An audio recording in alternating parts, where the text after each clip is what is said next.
Selamat pagi dan salam sejahtera. Nama saya Arjunan Laki Balakrishna, merupakan seorang pelajar UUM. Saya mengambil subjek Bachelor of Medical and Health Science (BMHS) dan saya belajar di Learning Center Melaka.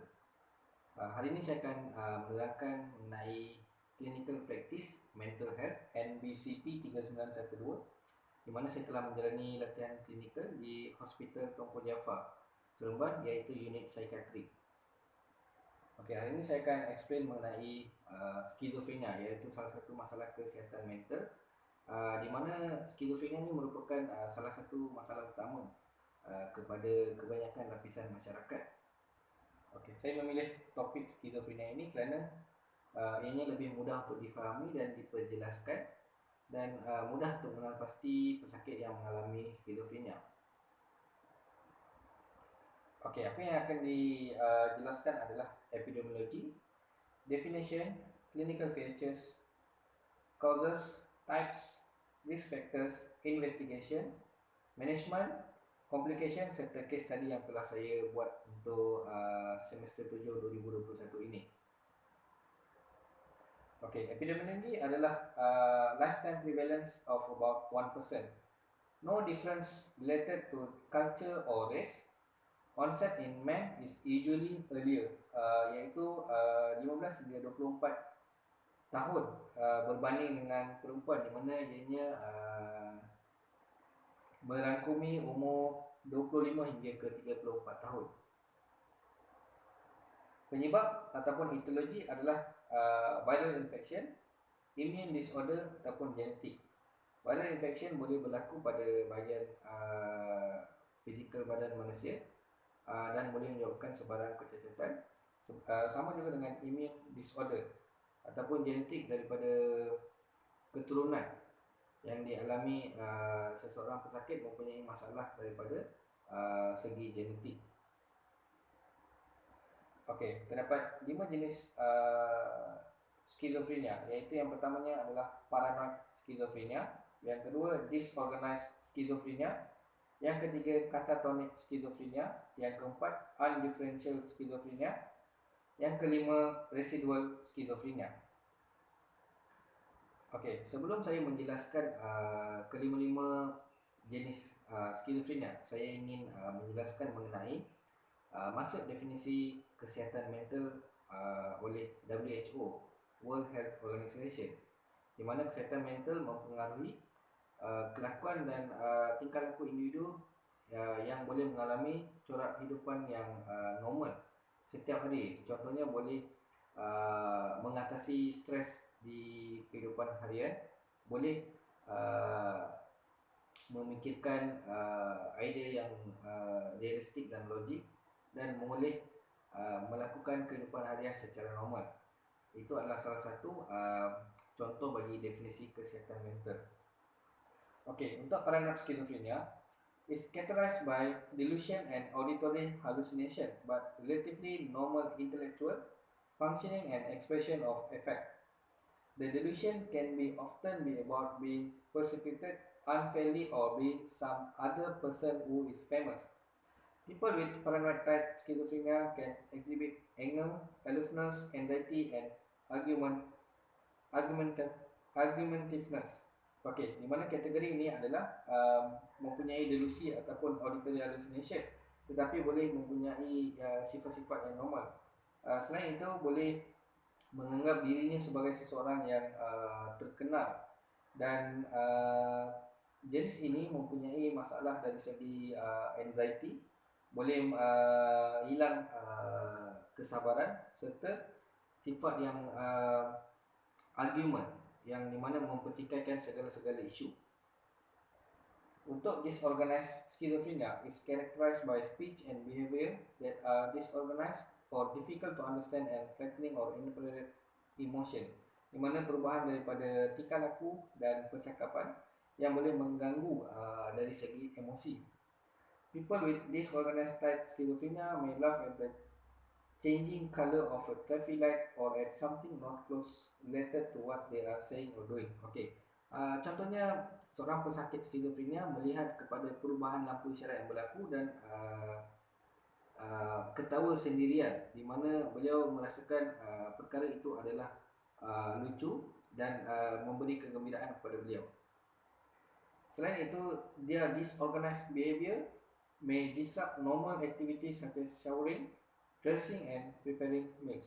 Ianya melibatkan gangguan kepada aktiviti kehidupan harian, di mana dalam melakukan aktiviti pembersihan diri, mengenakan pakaian dan tidak mampu untuk mengambil makanan secara sendiri, secara normal.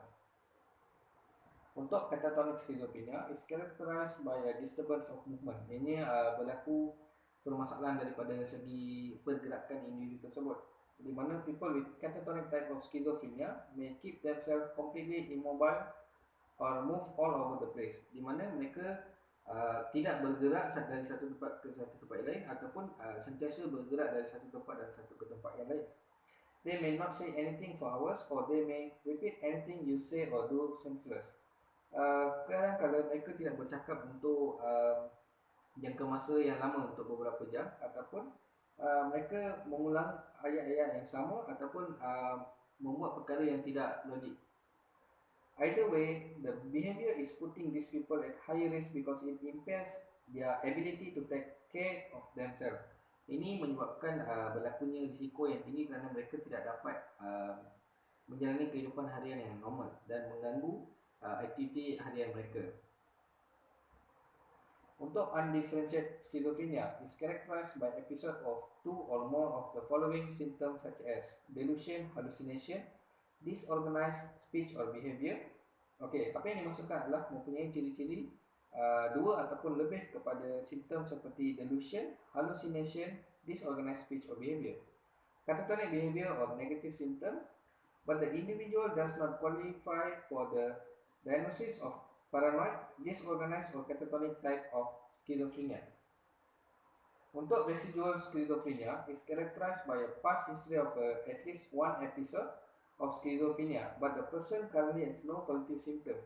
Maksudnya di sini pesakit mempunyai sejarah lampau schizophrenia tetapi tidak mempunyai positive symptom seperti delusion, hallucination, disorganized speech or behavior.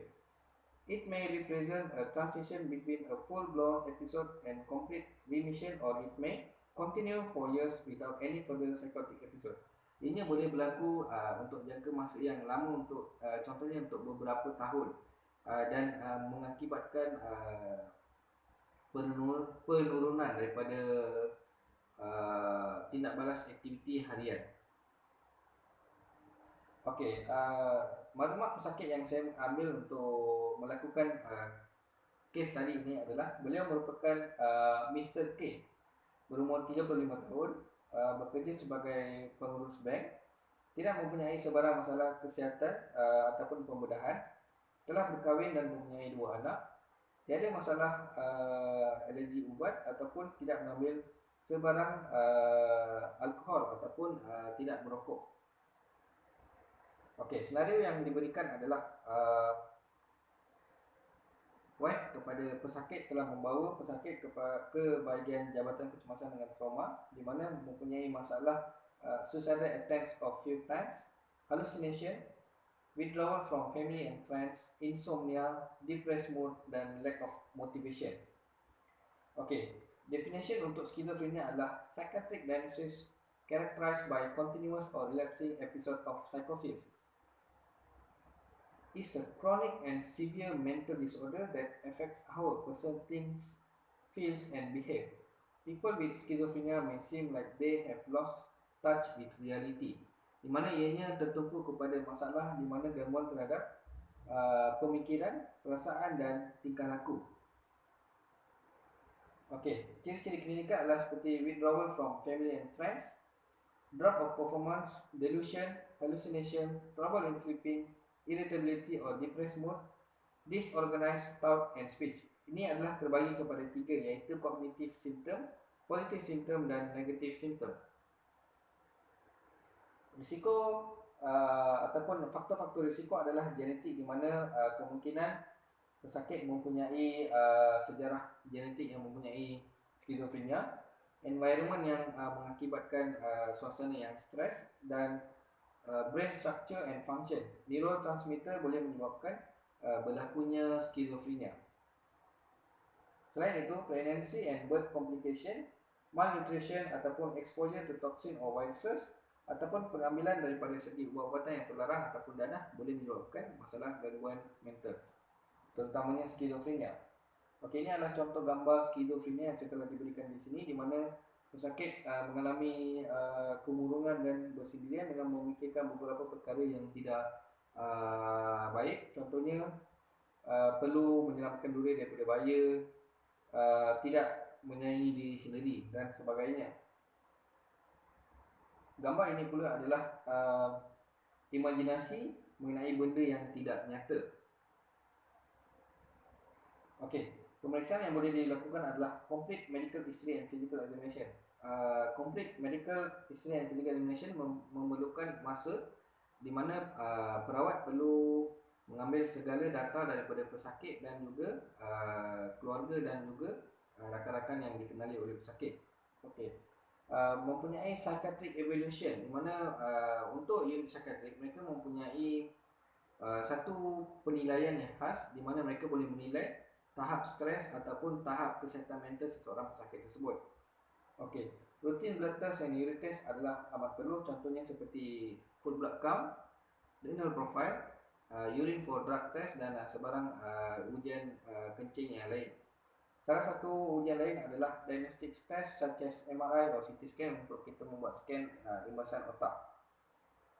Okey, management pula adalah terbagi kepada hospitalization, di mana perlu kenal pasti simptom-simptom serta keterukan simptom, dan perlu dikawal dan dipantau. Maksudnya di-admit ke ward, seperti yang tulis di sini. During crisis periods of times of severe symptom, hospitalization may be necessary to ensure safety, proper nutrition, adequate sleep and basic hygiene. Jadi bila dipantau, mereka akan menjalani aktiviti yang normal, contohnya dari segi pemakaian, pemakanan dan pengubatan, dan boleh menilai aktiviti-aktiviti harian mereka. Psychosocial intervention adalah terbagi pada individual terapi, social skills training dan family therapy serta vocational rehabilitation, di mana ia terbagi kepada individual, di mana mereka akan memantau dari segi pemikiran dan perasaan pesakit setiap hari. Bagi untuk social skills, dia akan mengajari interaction and improving the ability to participate daily activities. Bagi untuk family therapy pula, ini akan diajar bagaimana untuk support dan memberi counselling kepada pesakit sekiranya mereka menghilang daripada emosi yang tidak terkawal. Vocational rehabilitation and supported employment, ini adalah fokus kepada kerjaya pesakit tersebut, bagi membantu pesakit mempunyai keyakinan untuk melakukan daily activities, iaitu kerja seharian mereka. Electroconvulsive therapy merupakan satu rawatan yang paling penting, di mana ianya diberikan kepada pesakit yang tidak mampu menguruskan diri sendiri. Apa yang hendak dimasukkan di sini adalah indikasi untuk ECT, electroconvulsive therapy, adalah catatonic stupor and uncontrolled catatonic excitement, acute exacerbation not controlled with drugs, risk of suicide, homicide or danger of physical assault, di mana pesakit mempunyai risiko untuk membunuh diri ataupun risiko-risiko yang tinggi, akan dijalankan ujian ECT untuk mengawal tindakan mereka. Cognitive behavioral therapy mempunyai matlamat di mana mereka akan mengawal perasaan pesakit daripada berulang dan meletakkan mereka di satu pemikiran yang positif. Clinical management adalah dirujuk kepada Kementerian Kesihatan Malaysia, di mana mereka mempunyai panduan yang telah dirancang untuk memberi rawatan kepada pesakit-pesakit kesihatan mental di seluruh Malaysia. Jadi komplikasi yang boleh berlaku adalah suicide attempts and thoughts of suicide, anxiety disorder ataupun OCD, obsessive compulsive disorder, depression, abuse of alcohol or other drugs include nicotine, inability to do daily activities, financial problem and homelessness, social isolation, health and medical problems, being victimized, aggressive behavior, atau it's uncommon. Jadinya, saya di sini ingin menjelaskan bahawa praktikal ini telah banyak membantu saya dalam memahami penyakit skizofrenia dan telah membantu dalam pembelajaran saya. Saya harap penjelasan ini memberi manfaat dan